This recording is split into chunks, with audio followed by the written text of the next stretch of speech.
hirya no hino ku isi, kandi turabasaba ko mukora subscribe. Uyu munsi turi mu karere ka Nyagatare, Matimba, wasuye ikigo cy'amashuri cya Cleverland TVET. Cleverland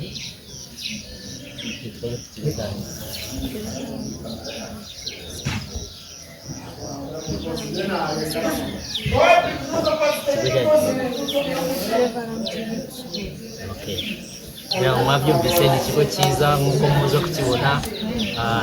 Bafite abanyeshuri bacyeye, ngira ngo murabibona hano, nicaranye nabo. Ngiye kuganira n'abanyeshuri hano batubwire uburyo bigamo, uburyo batsinda. Kubera iki kigo ni ikigo kimaze kugira izina, kimaze kumenyekana hirya no hino. Uyu munsi twifuje rero kugisura kugira ngo tuganire n'abanyeshuri, tuganire n'abarimu, batubwire babigenza bate kugira ngo ikigo kibe gitsindisha abana benshi, kibe kizwi hirya no hino. Ni muri urwo rwego rero dushaka kugira ngo nyine, urabizi ko uburezi ni ikintu gikomeye mu buzima bwacu. Iyo utanze uburezi bwiza, abana baba abantu bakomeye mu gihugu. Kanangire nganira n'abanyeshuri, bakwita nde? Tugavuga neza. Wewe witwa nde? Bless me. Wigishe Software development. wewe wigishe twarize. Wowe witwa nde? Hari n'abandi bari mu mwanya. Wowe witwa nde? Wowe witwa nde? Wowe wigishe twarize. Mwese ni twarize.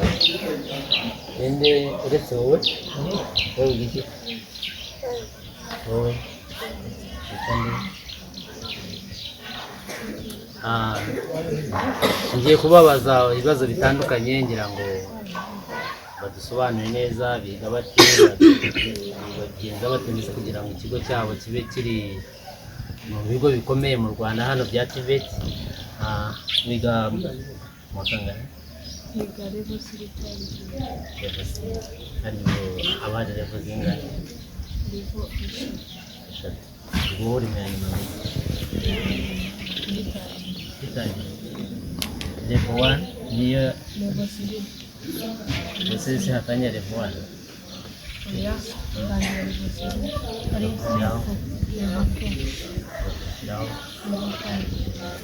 muhera kuri level 3.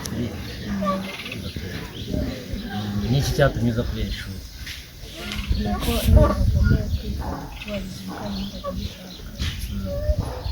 Nubwo ni hehe?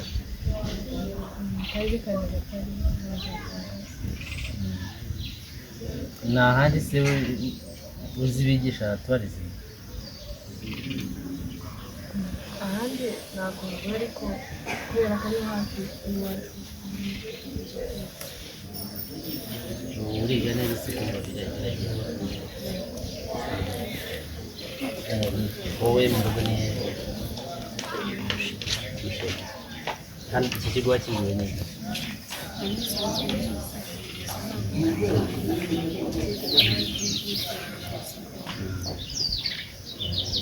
Wabwiye ko witwa nde? Yitwa Bless Mugume. Wewe wiga?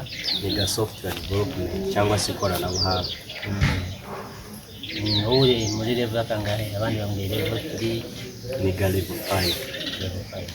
Niyo yanyu? Ubu witeguye gukora ugatsinda cyane. Iki kigo se wakibwiwe n'iki? Ikigo nakibwiwe n'abana batari duturanye iwacu ko bigaga hano bagatsinda, baratsindaje nazo. Ngira ngo reka amaguruke maze n'abandi hirya hano.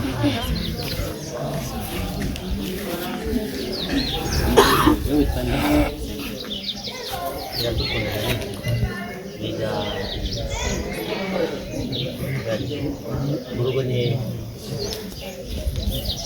Ariko iki kigo wakibwiwe n'iki?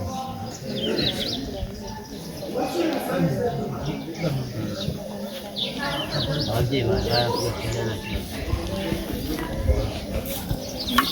Wewe witwa nde? niba wahise mu rugo neza usanzwe ukizi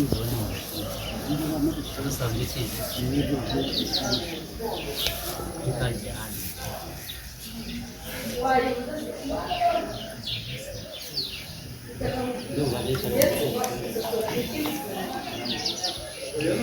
Urashyize cyane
bambwiye ko hajya haba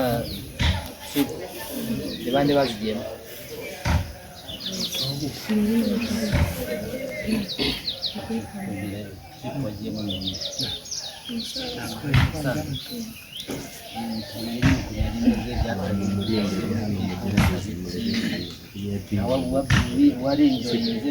umugore hano bidisipurine ibintu byose barimo kubafasha hamwe rasi yose cyangwa yevo yose yevo yanyu muba muri n'abandi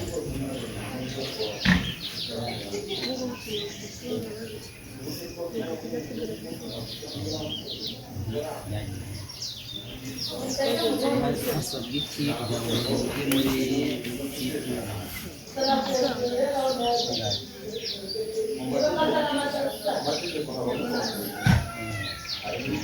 mwagiye murarara ibyo bintu neza nyine nakuzi barimo n'ibizi ko barimo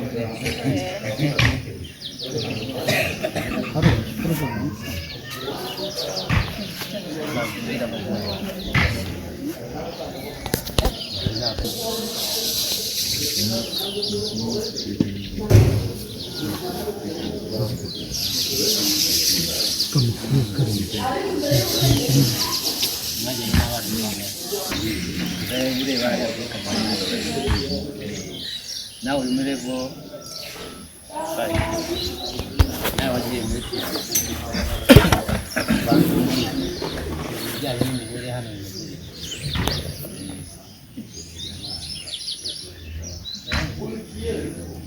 mu mujyi abafata neza abarimu nta kibazo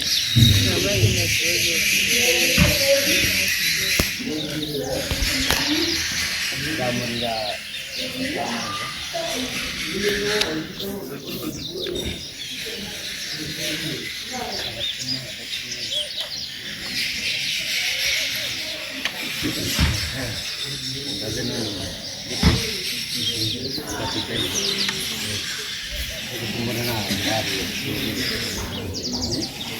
ntabwo barwaye ka breakfast nawe wagiye muri kigo uri muri reba kandi unatangaye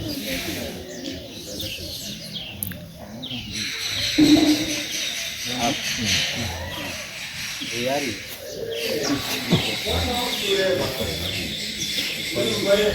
ukwezi kose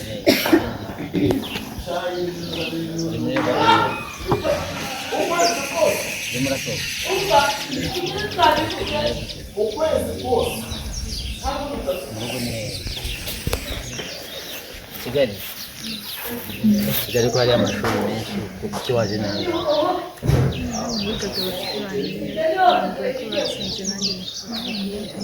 mu cyaro kuva mu mujyi ukaza mu cyaro stop to shyira on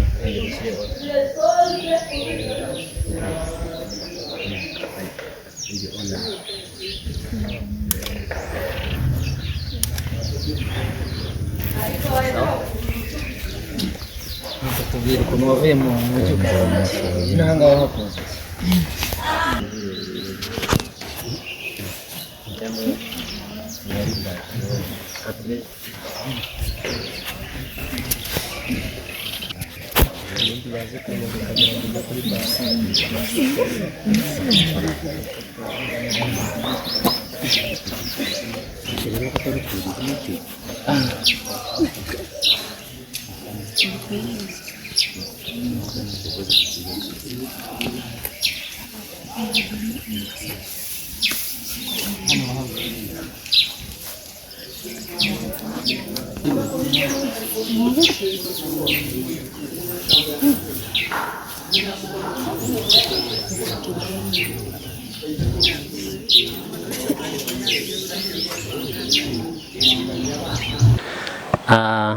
bakunzi ba Umusingi TV, nk'uko nabatangiye iki kiganiro mbabwira, nasuye ikigo cya Cleverland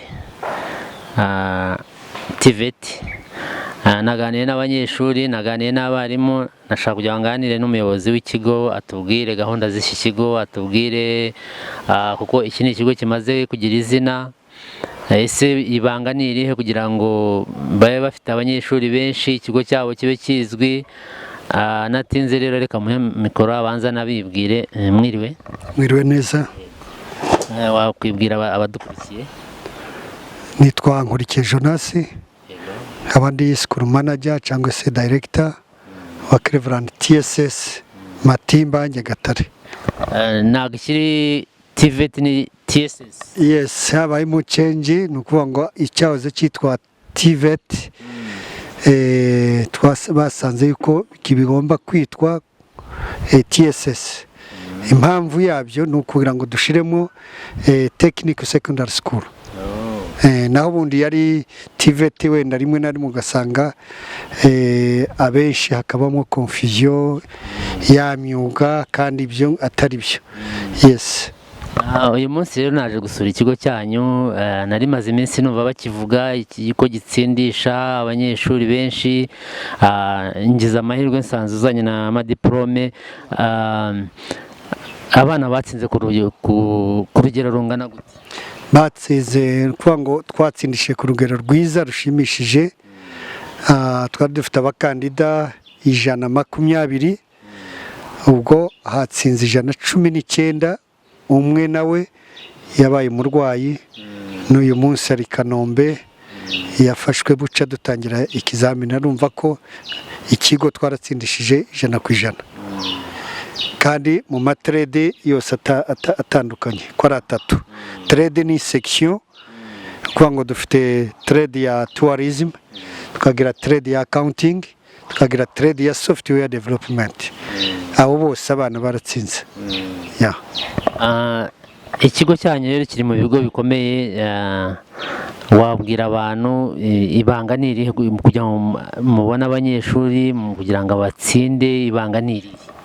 Yes, urakoze cyane. Ibanga dukoresha cyangwa strategy dukoresha kugira ngo abana baze, urabona ni ikigo cyigenga, ariko iyo dusoje umwaka ni ukuvuga ngo hariho strategy dukoresha. Icyambere tugerageza kubwira abana message, buri wese tukabwira ngo azabwire murumuna we cyangwa se inshuti cyangwa se abana bavuye tronkome, bazagerageze bababwire ko ikigo ari cyiza. Iyo ni twavuga ko ari link ya mbere cyangwa icano abana dutuma abana dukoresha abana bakuru babo basoreje hano, nabo bakagenda badufasha mu kwamamaza ikigo. Iyi ni inzira dukoresha. Hari igihe tujya nko kuri radio, dukunda kujya hariya Nyagatare tugatanga amatangazo. hanyuma ikigo cyacu. Indi nzira dukoresha, tugira akavideo gato tuzadukora kakazenguruka kagenda kamamaza Cleverland TVET, Cleverland TVET School Matimba Nyagatare. Ako kantu nako gatuma abana benshi, ndakeka ko babibonye, abana bavuye Rusizi, Huye, Karongi, Rutsiro, Musanze, Kirehe, Ngoma, aba bana bababonye. Mu by'ukuri nta kindi dukoresha n'ubwo buryo, bigatuma none hamwe n'ababyeyi basanzwe barera hano. Iyo ucishijemo amaso ukareba, ni ikigo cyiza gifite ibiti ahantu hose, urabona ko environment ari nziza, isuku irahari, bitandukanye no ku bindi bigo. Ese ni ukubera iki mubigenza gute? Arakoze cyane. Ni ukuvuga ngo ibyo dukoresha ntabwo ari irindi banga. Ni ukuvuga ngo icyambere, nk'ubu nge tuvugana sikuru manager, tuvuye Inkumba i Burera, twatojwe gushyiraho abana mu kigo, tugashyiraho itorero ry'igihugu. Ubu ni ukuvuga ngo hano twarareta buri wa gatanu tuba turi muri izo gahunda z'itorero, gushyira mu bikorwa ibyo RTB cyangwa na government badusaba. Icya kabiri ni uko ari inshingano nk'umuyobozi no gutoza abo dukorana, tubatoza abana ko abana bacu, iki kigo cyacu kirangwa no kuba ari smart, kandi abarimu tugafatikanya staff kugira ngo tugerageze twese n'abakozi. Urabona byonyine urebesha ijisho, ni ukuvuga ngo ntabwo ari ikindi, ubona ugasanga nuko twabigize ibyacu, kandi isuku niyo soko y'ubuzima. Uvuze ku isuku nyine, n'abanyeshuri nabonaga bambaye bacyeye, bigaragara neza iyo ubona ikigo gifite isuku, abana bambaye neza uniforme bacyeye, ubona ari ikigo cyiza. Ariko uvuze ku bya itorero, mpita ntekereza kuri siporo. Hano mukora siporo? Turayikora cyane. Mu nshingano zindi zihari mu bigo by'amashuri, siporo nayo iza ku mwanya wa mbere. Hano dukora siporo, turatsindisha, uko dutsindisha mu performance, noneho n'imikino. Ndagira ngo umenyeshe ko ku mupira w'amaguru na basket na volley, abana bacu batsinze. Ubu ngubu turi ku rwego muri itamu, twaratsinze, dutsinda ibindi bigo byose. Twakinira na TTC, dukina na Kagitumba, dukina na GS, abana bacu baratsinda. Ubu ni ukuvuga bari ku rwego rw'akarere. Director, wenda turimo dusoza, hari icyo wasaba ababyeyi? Yes, murakoze cyane. Iyo ni ikintu, uvuze ikintu cyiza nkunda cyane. Nagira ngo icyambere ababyeyi dukorana mbashimire, n'abandi wenda batazi iki kigo, mbifuriza yuko abana babo babonye ko abana bacu babyibushe. Abana tubitaho, tubaha igikoma kirimo n'amata, abana bakabyibuha bakamererwa neza. Ikindi, hano mu by'ukuri ikigo cyacu buri wa gatanu no ku cyumweru abana twabatoje education chrétienne, ni ukuvuga ngo tubatoza gusenga no gukunda Imana. Ibyo bintu ndagira ngo mbabwire ababyeyi ko rwose nabasaba ngo muzane abana tubafashe, tubarerere hano Cleverland TSS. Rwose hari education nziza, hari uburere bwiza, yewe tubatoza n'umuco na value n'indangagaciro za Kinyarwanda. Rero nkaba nabasaba ntimugire impungenge rwose. Ukeneye kurera hano hari amashami meza 3, ishami ry'ubukerarugendo, dukora n'ingendo na trip. N'ubu muri uku kwezi kwa kabiri turitegura kongera kujyana abana basura ibiyaga, basura ibyo biga mu bukerarugendo. Tukagira ishami rya software, ikoranabuhanga. Mwababyeyi muri rwose nagira ngo muzane abana tubigisha. Wabonye na computer lab irahari, ngiyi kurayibona, iri smart, very smart. Na workshop wayigezemo, wabonye ibikoresho byose. Mu by'ukuri nkumva ababyeyi twabamara impungenge yuko hano dutanga uburere buzima rwose kandi bufatika. Hanyuma ku bijyanye n'abaterankunga, iki kigo cyanyu hari abaterankunga kigira? Ikigo Cleverland TSS Matimba Nyagatare ni ikigo kiyobowe na Dr Mugabe Jean Baptiste. Ubu ngubu aherereye i Buraya cyangwa se Amerika, ariko nta bandi baterankunga, niwe wenyine ugerageza ibi byose uhabona aya mashuri n'ibindi, niwe wagerageje kubyikorera wenyine, ariko muri iyi minsi turabyizera ko wenda Imana izadufasha tukabona abaterankunga uyu mwaka uza. Ese hari izindi mbogamizi muhura nazo hano? Imbogamizi ntabwo duhura nazo nyinshi cyane, ariko icyo tuba dukeneye ni uko twabona nk'ibyo wari uvuze umuterankunga, dukeneye kongera kwagura tukabona indi sale nini, tukabona igipangu kigezweho, naho ibindi bikoresho nk'uko wabibonye birahari rwose. Ibintu by'iterambere urumva dufite amazi, dufite amashanyarazi, numva tuburamutse tubonye umuterankunga ibyo bintu tukabishyiraho, ndetse no kuzadukorera ikibuga cya siporo nacyo aba ari byiza. Yes. Wenda ubwo bivuze ko mukeneye umuterankunga, hari igihe baza kureba inkuru, ntawamenya Umusingi urebwa ahantu hose ku isi yose, muri Amerika, i Burayi hose na Afurika yose. Wenda ushaka kugira gutyo umuterankunga akaboneka, munabisengere cyane. Hanyuma rero usoza, gira ijambo uvuga nyine wumva wenda hari icyo tutaba tukubajije, icyo wumva wavuga nawe gisoza. Ikindi twari twibagiwe ni ukuvuga ngo abana bacu bose biga hano Cleverland TSS, dukora icyo bita stage cyangwa se industry attachment. Ni ukuvuga ngo ubu ngubu mu kwezi kwa gatatu mu matariki hafi 11 cyangwa 12 ubwo bazaba bagiye mu mastage bose, abakandida n'abarumuna basigara bakora cyane ikizamini. Hanyuma urumva ko akandi kantu dukora ni iyo trip, kuko nayo iri muri bimwe bituzanira abana, kuko icyo gihe hari ibigo usanga bitakora trip, ariko twebwe buri mwaka every year turabikora kandi bikagenda neza, ababyeyi bakabyishimira, abana bakabyishimira. Biri mu bintu bimwe bidukururira abana kuza muri iki kigo. Kaba mbashimiye. Murakoze cyane. Umunsi mwiza.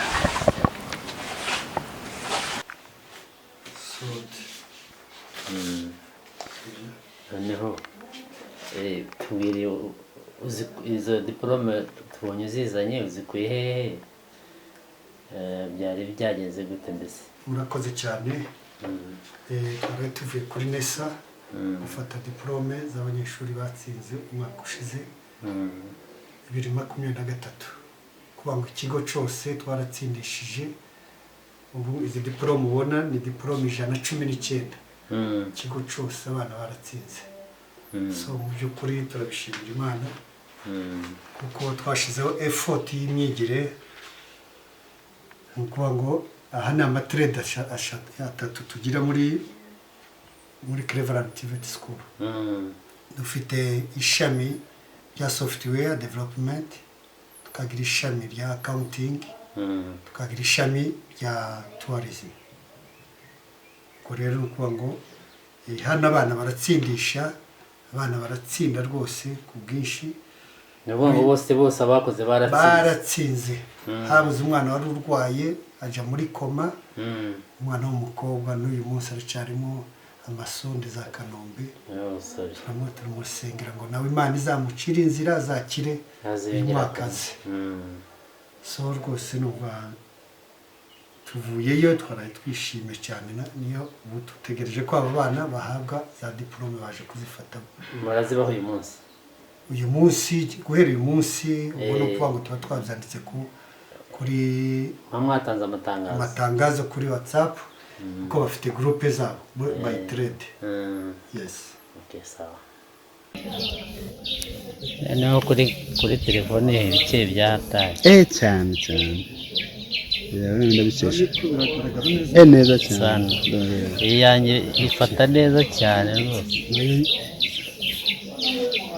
ahubwo yigirusha na kamera gufata neza. Ni iyihe? Ni Samsung. Samari yakoresha zombi na kamera, cyangwa haza undi mwana wakoresheje telefone.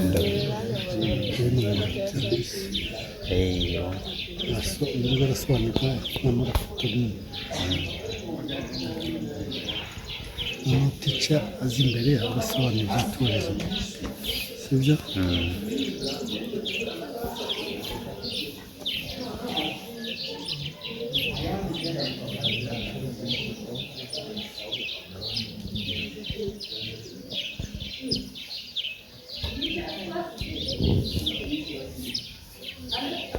So thank you so much. As I've been telling you, here our school provides a department of software development, and as we know, in this age, technology is taking the biggest percentage of our economy, and it is really solving very many problems. So I choose this option because it is on market these days.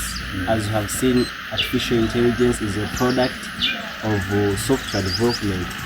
You know, all of you have smartphones, use these web applications, use these different websites. So that's what we study here, developing websites that can be able to advertise our products, and sometimes we do programming, as you have seen, the factory automation.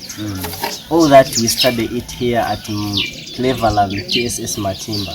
So we are very proud that our country has given us an advantage of studying such courses here, and we are so much humbled and ready to go outside in the field and execute what we have been given, so that we also develop our country.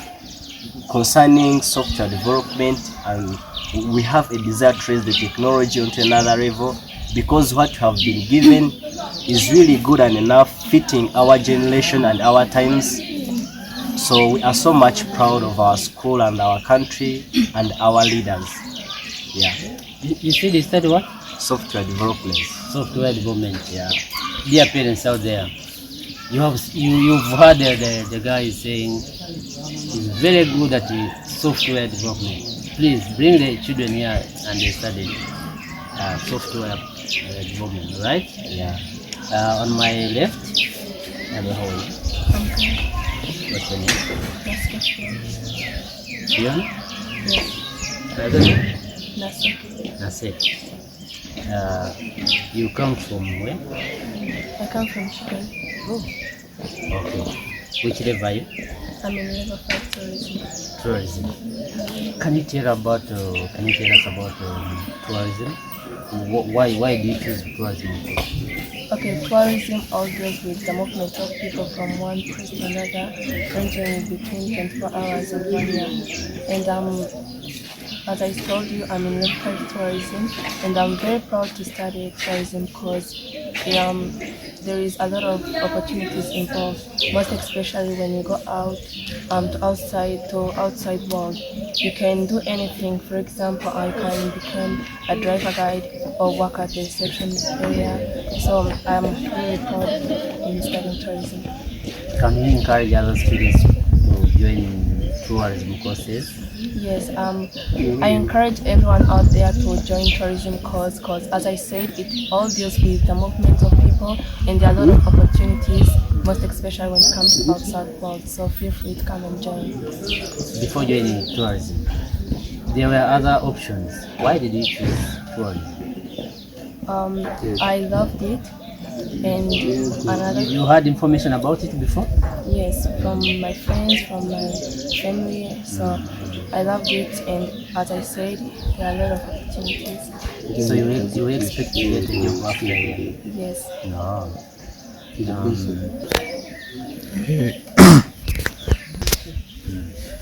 What's your name? Kamashara. You come from this district, Nyagatare? Yeah. How did you know this school before? Who told you about this school? I grew up in Nyagatare. And then I went to come to this school. But there's someone who told you about this school. How did you know it? And I only know it because it started when I was still young. When I grew up saying I was running this school. Why? It is very admirable because of different teachers. Which course do you take now? Accounting. Yes. Are you ready? I'm ready. Okay. Thank you. I know I have other responsibilities that I have to perform in order to make the school successful. Like which Uh, responsibilities you say? responsibilities that are different I have to perform here is registering candidates when they are being prepared for sitting for national examinations. I mean the candidates students from level 5 is as they have told you, including level 5 tourism, level 5 accounting, level 5 software development. All of them I have to take care of their registration so that they can complete the process without any missing data. Particularly, I'm a trainer in the tourism department. I teach from level 3 up to level 5, as they have told you. Here at technical secondary school, started from level 3 up to level 5, but within this section of TVET, trying to equip young ones with skills that they can use in order to acquire the knowledge that they need to be applied from their normal life work. We have also another category which is called VTC. VTC, they take care of level 1 up to level 2. So here, technical secondary schools, they start from level 3 up to level 5. That's why they have been telling you, I'm from level 3, I'm from level 4, others from level 5. That's all about ourselves. Oh. Now, before I came to this school, I knew it, but I want to come to talk to students, talk to teachers, because the school has the name outside there. Can you tell parents who are outside there that you encourage them to bring their children to school, and you tell them why you want them to bring their children to school? Okay, starting from the results the previous candidates have gained from this school, I would like to encourage everyone to bring his or her child here, because as I have told you, we have 3 different trades: software development, accounting, as well as tourism. Those are trades that are performing update on the market outside there, in the world outside of the school. As they have told you, from our students, they have heard that they have very many opportunities in tourism, very many opportunities in software, as well as in accounting, because this country, if you see very well, it is a country which is being driven by the technology. The economy is based on technology, and another thing that contributes, they are there. Another thing that contributes to the economy of this country is the service provision, where we come up with this trade of tourism. They provide services to travelers, those people who are traveling, searching for leisure, research, education, exploring different areas. So these students, after completing level 5, they are equipped with enough knowledge that they can use in order to provide services to those people who are in need of them, so that they can gain something from their work or from their effort. So I would like to encourage everyone from there outside of our school. So I'd like to tell them they can bring their children. We are here, we are able to train them and give them all necessary things that are needed to perform different activities, so that they can gain something from their investment in our education. According to the information I've got, there are other schools around here. Yes. And this school has many students than other schools. Why do you have many students here? If you look at the number of students we have here, and you compare with the number of students from neighboring schools, you see a big difference. And I think, from my view, I can say that it is because we have trades that are providing opportunities to learners after completing their level 5 courses. When they complete, they can start performing, or they can start a certain job and start being paid after completing on level 5 without even continuing through universities.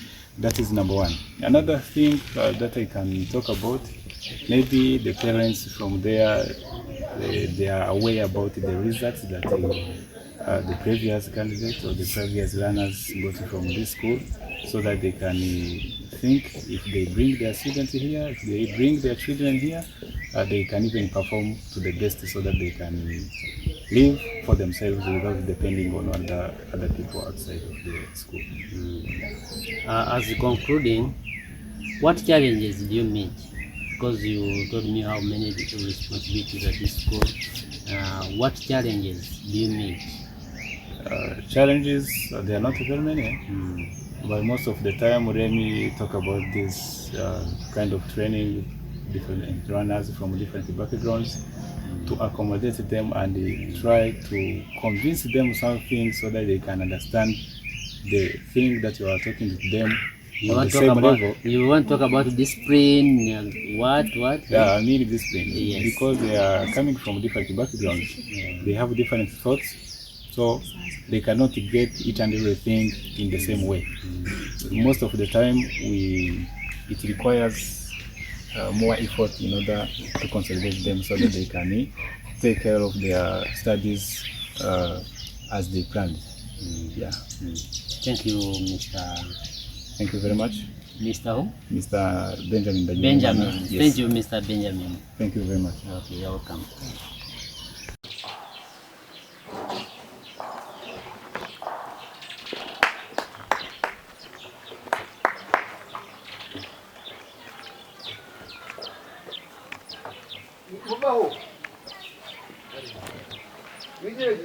No kuri gate reka amafati.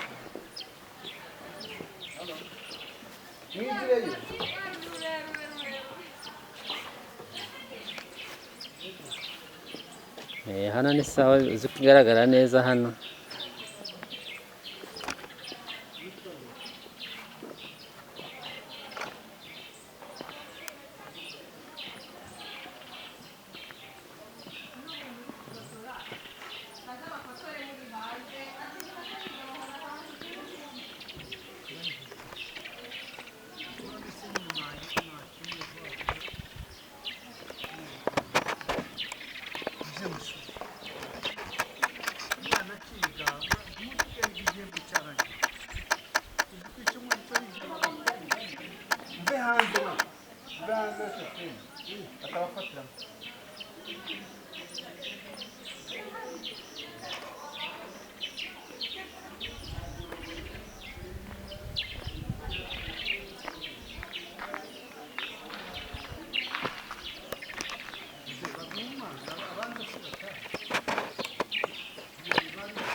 cyiza. Amakuru Meza. witwa nde?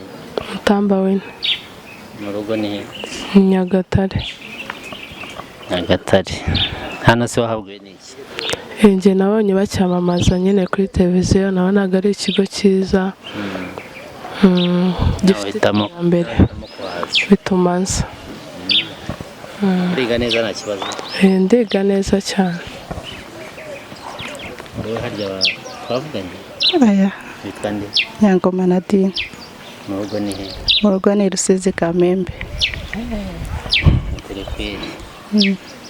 Hano wahabwiwe n'iki? Iki kigo nakimenye bacamamaza kuri televiziyo. Nakurikiranaga amakuru mbona bamamaje Cleverland TVET school. Numva bigisha tourism, accounting and software development. Mpitamo kuza kwiga tourism. Wiga tourism. Ese wumva tourism kuki ari mukunda cyane? Tourism turayikunda cyane kubera ko nyine ngiye ku giti cyacu nkunda ubukerarugendo, nyine gusura ahantu, kumenya amateka y'igihugu cyacu, ibintu byinshi nyine by'ubukerarugendo, gutembereza abantu baje kudusura mu gihugu, nkumva ari ibintu byiza cyane. Bakubwiye se ko abiga tourism batajya babura akazi? Umuntu wize tourism ntabwo ajya abura akazi kubera ko hari ibintu byinshi nyine akora. Murakoze.